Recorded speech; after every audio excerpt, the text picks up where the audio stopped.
भारत को चांद पर सफलता मिल गई है। चंद्रयान-3 ने चांद की सतह पर उतरकर इतिहास रच दिया है। चंद्रमा के दक्षिणी ध्रुव पर सफलतापूर्वक उतरने वाला भारत पहला देश बन गया है। चंद्रमा पर विक्रम लैंडर की सॉफ्ट लैंडिंग के बाद प्रज्ञान रोवर उसमें से निकलेगा और चंद्रमा की सतह पर घूमकर शोध करेगा और जानकारी जुटाएगा। 14 जुलाई को दोपहर 2:35 बजे श्रीहरिकोटा से उड़ान भरने वाले चंद्रयान-3 ने अपनी 40 दिनों की लंबी यात्रा पूरी की है।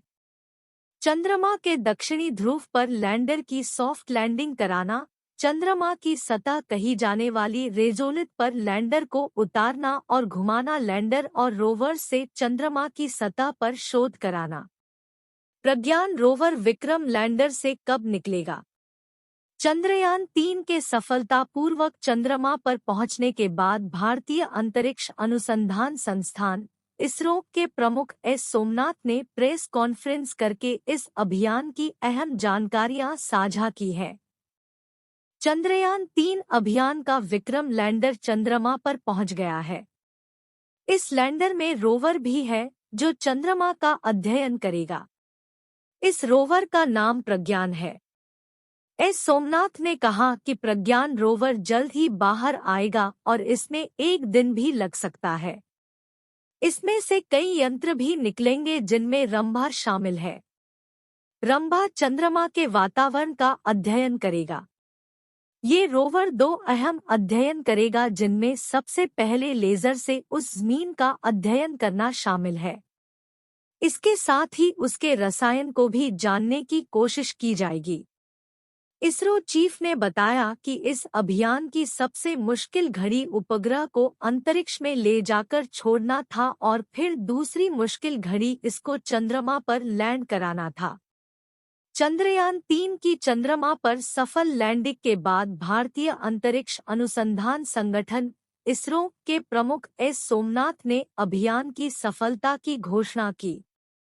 इसरो ने वर्षों तक इस पल के लिए इतना परिश्रम किया है।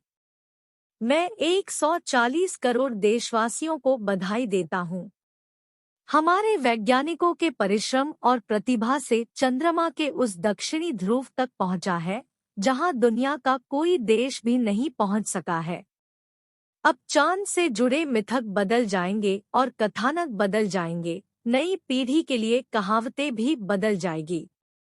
जल्द ही सूर्य के विस्तृत अध्ययन के लिए इसरो आदित्य L1 मिशन शुरू करने जा रहा है। इसके बाद शुक्र भी इसरो के लक्ष्यों में से एक है। गगनयान के जरिए ह्यूमन मिशन भी है। भारत बार बार ये साबित कर रहा है कि उड़ान की कोई सीमा नहीं है। इसलिए आज के दिन को हमेशा याद रखेंगे। ये दिन हम सभी को उज्जवल भविष्य की ओर प्रेरित करेगा। चंद्रयान-3 का मिशन पूरी मानवता के लिए है।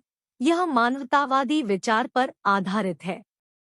मुझे विश्वास है कि दुनिया के सभी देश ये उपलब्धि हासिल कर सकते हैं। हम सभी चांद और उससे आगे के जहां के सपने देख सकते हैं।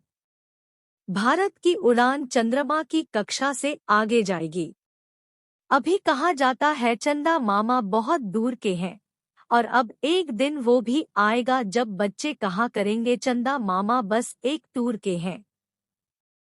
नासा के प्रशासक बिल नेल्सन ने एक ट्वीट में कहा, चंद्रमा के दक्षिणी ध्रुव पर उतरने के लिए इसरो को बधाई। चांद पर सफलतापूर्वक सॉफ्ट लैंडिंग करने वाला चौथा देश बनने के लिए भारत को बधाई। इस मिशन में आपका सहयोगी बनकर हमें बेहद खुशी है। चंद्रमा की सतह पर चंद्रयान-3 के सफलतापूर्वक उतरने पर इसरो सहित सभी देशवासियों को बधाई। भविष्य में अंतरिक्ष अनुसंधान की आवश्यकता को देखते हुए ही पंडित नेहरू ने इसरो की नींव रखी थी। यह उनकी दूरदर्शिता का ही परिणाम है कि आज भारत पूरे विश्व में अंतरिक्ष अनुसंधान के क्षेत्र में नए कीर्तिमान स्थापित कर रहा है। इसके बाद में 1969 में अगस्त महीने में विक्रम साराभाई, जो हमेशा अंतरिक्ष विज्ञान और अंतरिक्ष अनुसंधान को विकास के दृष्टिकोण से देखा करते थे, ने इसरो की स्थापना की वर्ष 1972 और 1984 के बीच सतीश धवन आए और उन्होंने अद्वितीय नेतृत्व दिखाया। पिछले अनुभव के आधार पर चंद्रयान-3 के मॉड्यूल में जरूरी बदलाव किए गए हैं ताकि लैंडिंग के वक्त अचानक लगने वाले किसी झटके की सूरत में उसे संभाला जा सके।